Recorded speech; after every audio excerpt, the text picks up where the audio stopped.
Hello everyone, आप सभी का स्वागत है आपके अपने चैनल टैट वॉरियर्स में। फ्रेंड्स, कैसे हो आप सभी? आई होप आप सभी बहुत अच्छे होंगे और पूरा मन लगाकर अपने एग्जाम्स की तैयारी कर रहे होंगे।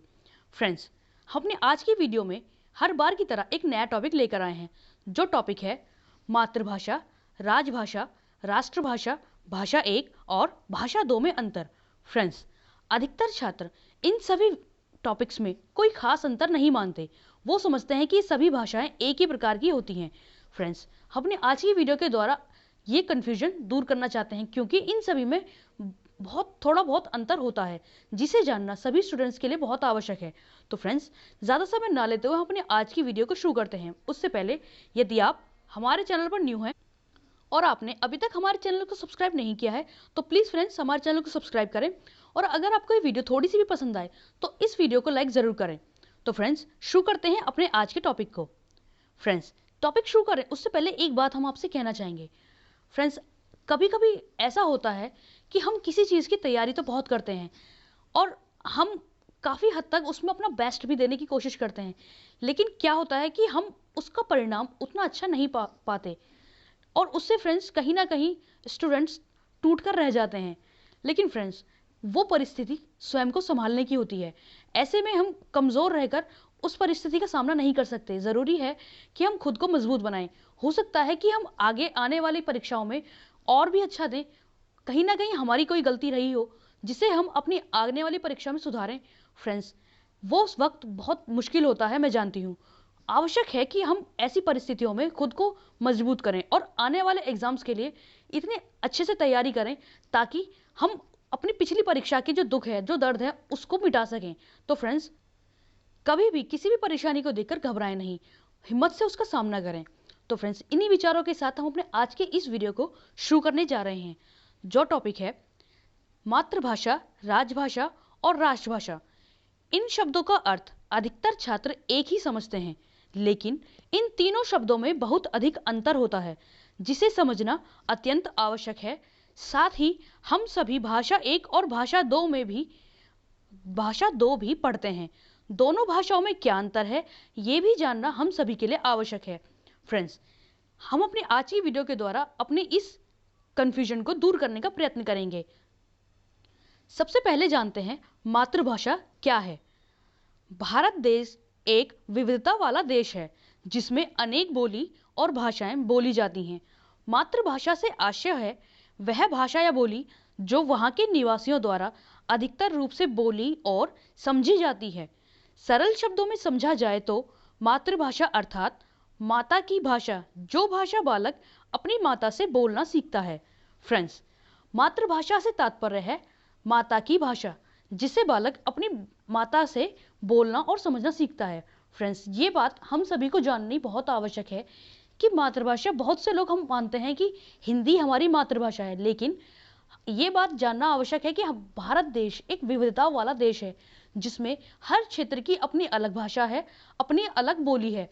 तो उस क्षेत्र के अनुसार जो अधिकतर लोगों द्वारा वहाँ बोली बोली जाती है, वही उनकी मातृभाषा कहलाएगी। जैसे बहुत से स्थानों पर तमिल भाषा बोली जाती है तो उनकी मातृभाषा तमिल है, कहीं तेलुगु बोली जाती है तो वहाँ की भाषा तेलुगु है। तो फ्रेंड्स, इसी प्रकार हर किसी की मातृभाषा अलग होती है। इसके बाद फ्रेंड्स, आगे आता है इसमें हमारा राजभाषा। राजभाषा से तात्पर्य होता है वह भाषा जो किसी भी देश के राजकाज को चलाने हेतु प्रयोग में लाई जाती है। सभी सरकारी कार्यों हेतु राजभाषा को सर्वोपरि रखा जाता है। हमारे देश की राजभाषा हिंदी है, जिसे 14 सितंबर 1949 को भारत के संविधान के अनुच्छेद 345 में राजभाषा का दर्जा दिया गया है। फ्रेंड्स, राजभाषा से तात्पर्य उस भाषा से है जो भाषा किसी भी देश को चलाने के लिए उसकी सभी लिखित रूप से कार्यों में प्रयोग में लाई जाती है। फ्रेंड्स, हमारे भारत के संविधान में हमारी हिंदी भाषा को 14 सितंबर 1949 में भारत के संविधान के अनुच्छेद जो है 345, उसमें राजभाषा का दर्जा दिया गया। फ्रेंड्स, इसीलिए आप सभी को याद है कि हम 14 सितंबर को हिंदी दिवस के रूप में मनाते हैं। फ्रेंड्स, ये बात आप हमेशा ध्यान रखेंगे कि हमारे देश की राजभाषा हिंदी है, राष्ट्रभाषा नहीं, राजभाषा हिंदी है। इसके बाद आगे आता है फ्रेंड्स हमारा राष्ट्रभाषा। किसी भी देश की राष्ट्रभाषा उस देश की संस्कृति की पहचान होती है। दूसरे शब्दों में, राष्ट्रभाषा किसी भी देश के सर्वाधिक क्षेत्र में बोली जाने वाली भाषा है जिसे पूरे देश में मान्यता प्राप्त हो। फ्रेंड्स, राष्ट्रभाषा वह भाषा है जो संपूर्ण देश में एक समान रूप से बोली जाती है, जिसे हर कोई नागरिक समझ सके, लिख सके, बोल सके। वही भाषा राष्ट्रभाषा है। फ्रेंड्स, काफी समय पहले हिंदी भाषा को राष्ट्रभाषा बनाने की बात कही गई थी, जिसे संपूर्ण देश द्वारा स्वीकार नहीं किया गया, जिसके कारण हमारी हिंदी भाषा को राजभाषा का दर्जा दिया गया है। ये बात आप हमेशा ध्यान रखेंगे फ्रेंड्स कि हमारी हिंदी भाषा राष्ट्रभाषा नहीं, वह हमारे देश की राजभाषा है, जिसे हमारे देश के शासन कार्यों को चलाने हेतु प्रयोग में लाया जाता है। इसके बाद अगला पॉइंट आता है फ्रेंड्स हमारा भाषा 1 तथा भाषा 2।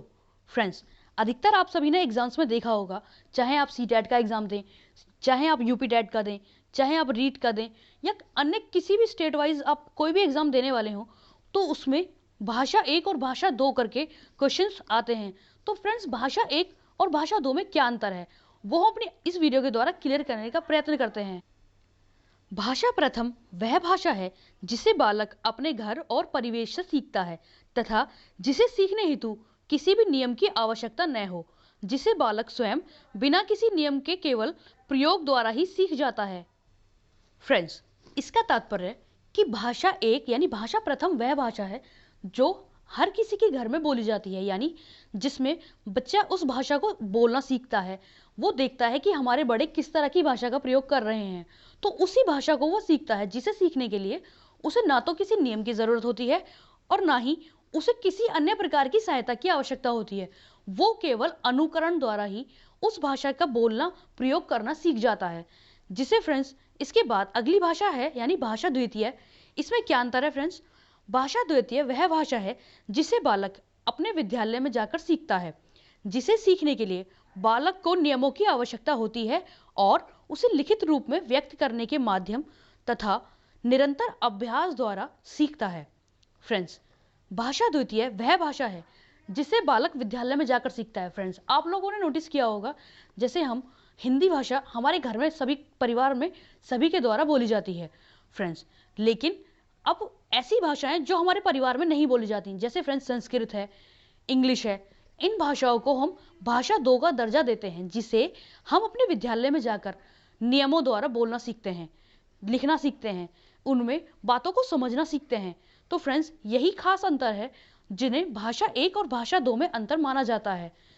अगर हम मोटे रूप से समझें तो फ्रेंड्स, भाषा 1 वह भाषा है जिसमें किसी भी प्रकार के नियम की आवश्यकता न हो और भाषा 2 को सीखने के लिए नियम की और निरंतर अभ्यास की आवश्यकता होती है। तो फ्रेंड्स, हमारी आज की इस वीडियो में इतना ही।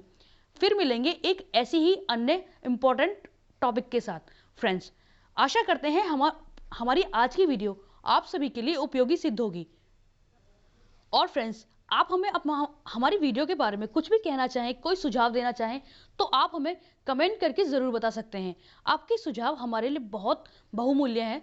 तो फ्रेंड्स, देखें, चैनल को पसंद करें और शेयर करें, साथ ही स्वस्थ रहें और अपने अपनों का भी ध्यान रखते हुए अपनी निरंतर पढ़ाई करते रहें और मोटिवेट रहें। फ्रेंड्स, किसी भी प्रकार की परेशानी से ना घबराएं और हर परेशानी का डटकर मुकाबला करें।